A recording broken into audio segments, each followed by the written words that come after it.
What's up? My name's Kamal, and today I'm going to be replacing my rear diff bushings with these solid bushings from ZV-1 Motorsports.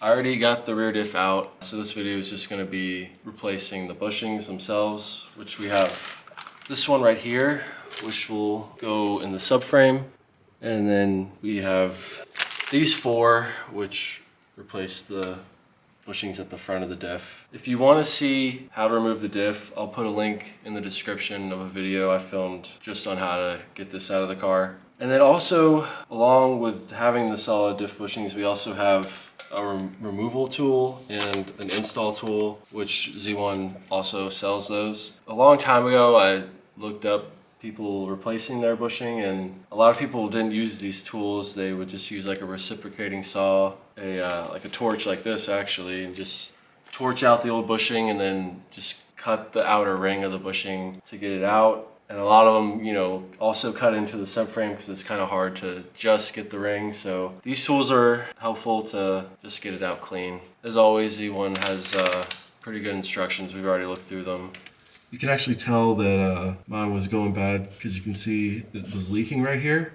And then from the back as well, you can see that it was kind of starting to crack. So it was time to replace it. So the first thing we're going to start with is just getting out the bushing and the subframe in the car, which is what all these pieces are right here. So we got this set up real quick. I just want to show this kit actually comes with two sized rods. This larger one and then this smaller one, which we have in here. Because what we're actually going to do is press out the innards of the bushing basically first, and then we use that larger rod and I guess that other piece, this larger piece we're not using right now, to press out the outer ring of the bushing. So this is how we have it set up. I guess this is gonna just push the innards into here. This kind of actually fits around this lip on that side. And then I have a 22 deep socket I might use here.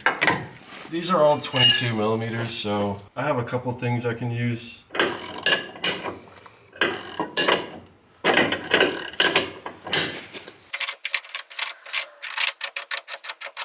put the deeper socket on now. Kind of gets harder as you go, but I could hear it like tearing. Did you hear that? Yeah, it was popped like a suction cup. I guess you kind of have to be careful because this might just all kind of fall off once it's completely clear. You know what I mean? That's true. I think it's done, so.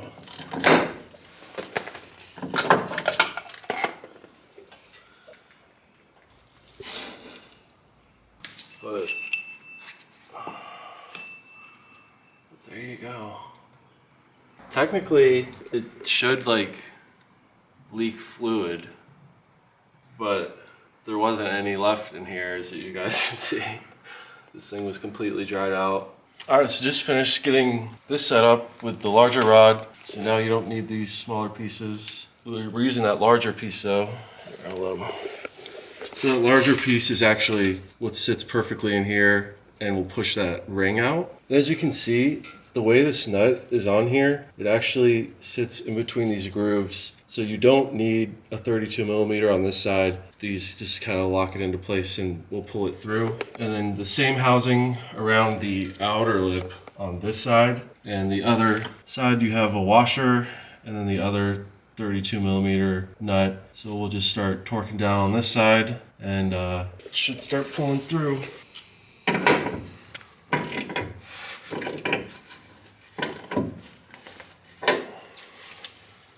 I'm gonna need the big boy for this.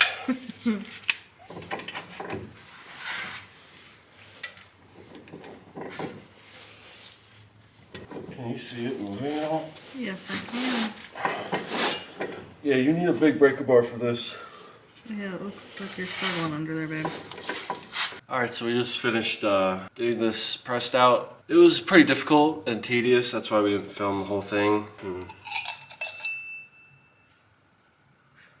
Press this bad boy out. And to be honest, I kept going when I think it was already out, And this actually got a little crooked in there. It kind of like dug into the subframe a little bit. It's not that much, but I have a little sander. So I'll probably use this and just sand the inside to smooth it out before we press the new one in.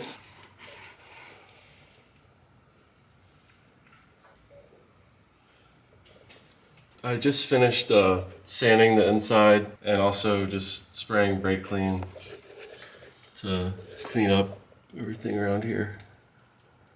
So yeah, just sanded because there was like still lip in here. And then clean this up. You can tell because where the old bushing was leaking, it's all cleaned up now and smooth in here. So hopefully by doing that, this should go in nice and easy. In the instructions it says have the tapered end facing towards the rear. And when you look at this, you know, this looks flat and then this looks like it's rounded or tapered. So you might think that this would go towards the end, but it's actually, if you look at it at the right angle, you can see that this is like level and flat and this actually tapers off. Because as you can see, this is the stud that goes through the bushing. See, if you had this towards the rear, see this wouldn't work. It's actually, this would be towards the front and this tapers towards the rear because it'll go in like that. And then that's, your nut goes on that way. So, got everything in here. Since it's tapered, this actually, by hand, you can just stick it in here somewhat far. And then this plate, you have a flat side and also has a tapered side. So that tapered side actually goes in the rear here. And then obviously you got nuts and washers on both sides. All right, so we got it in here. I showed you guys how we set it up with this tapered end of this plate on this side. And that's nice because it keeps the bolt going through the subframe even and it doesn't allow it to get cockeyed. But basically in the instructions, they say you want this to be flush with the lip here. So when you have it in there like this, it was actually recessed in there, so this bushing could only go up to this point. So then we took the nut off and flipped this around, so then this was flat up against this like that. Put the washer and nut back on and just kept tightening it. You know, when we had it like this, I kept tightening it till I felt it get tight, and then I stopped, took it off, reversed it, and then at that point you can keep this just keep it straight, make sure it's not like offset any one way. Tighten it down again until it gets tight, and when it's tight, that means that this is now up against this, meaning that it's flush with this back lip. That's everything for the bushing and the subframe. It's time to get these two at the front of the diff. So to do that, you need a 34mm socket. I have two different ones. This one looks like it'll work a little better. And then just like a rubber mallet. And we're gonna use these to tap these out. The only thing is, this is the top of the diff. It looks like it's easier to get them from the bottom. The only thing to watch out for is this is like your vent tube at the rear of the diff, and it actually sticks up a little higher than the top of the diff. So if you flip this over, all the weight would be on this. So that's why I have these wooden boards here, so that I'll put this on here and this won't be resting on the ground. The other thing though is your diff fluid will leak out of this. I just have this little rubber piece. I think it came on some part to seal it, so we're gonna stick this in here. Hopefully it won't leak. I mean, it might, but I actually have some diff fluid because we were planning on changing the diff fluid in this as well. At least it won't be pouring out this way. Yeah. So now you can see the bottom of the bushings. It looks like it might be easier to hammer them out this way. And this is the 34mm socket. And see how it fits pretty perfectly with just a little bit of room, so that it should hammer through. I guess if that one gets stuck, this one is a little bit smaller, so I guess I could change to that one.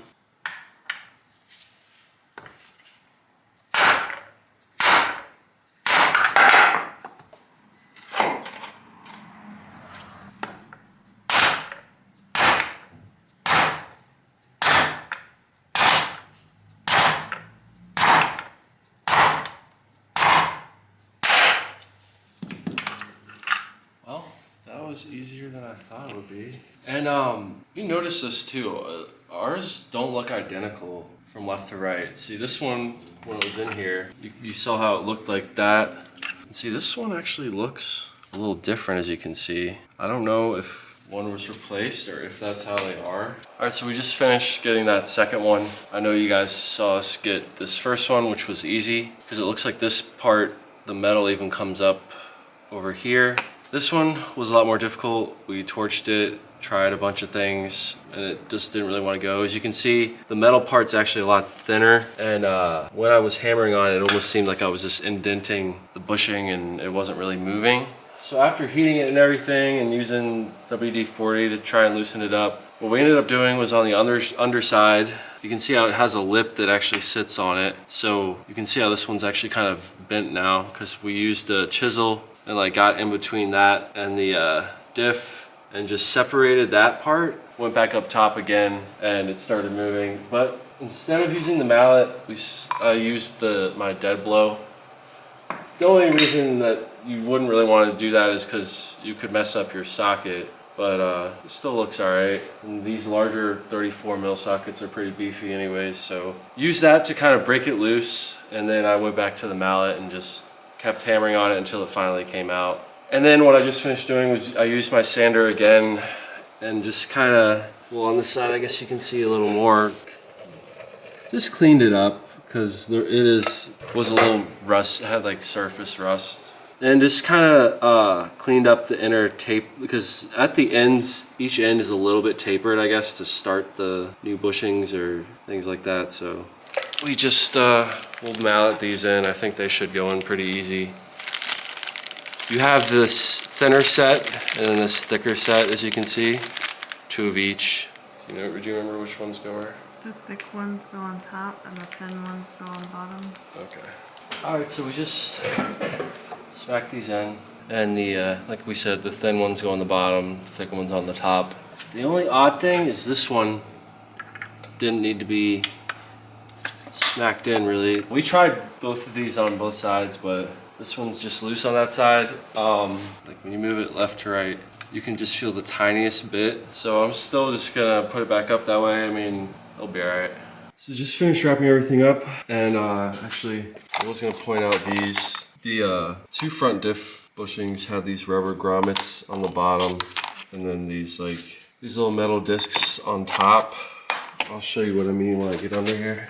This is what I'm talking about right here. Above the bushing would be that metal disc, and then right above this metal disc on the bolts, which is almost just like a huge washer, would be that rubber grommet. But the upper solid bushing is so thick, even the bottom one too. The other one, it did have that little disc on it, but with these being thicker, I tried to see what it was like if I kept all those things, and there wasn't much thread on the bolt to go into the subframe up here, so I just didn't use both of them, so I know I have enough threads going into the subframe. And it's more solidly mounted that way too. Everything tucked up in here. And then there's your bolt that goes to the back there. And I will say, just a quick tip for anybody doing this, that breather valve, I know it's hard to see on camera, but before I put my axle back on this side, I attached that breather hose and put the little hose clampy thing back on it. It's a lot easier with this side of the way because you can stick your arm up there. The last thing to do now is just go for a test drive.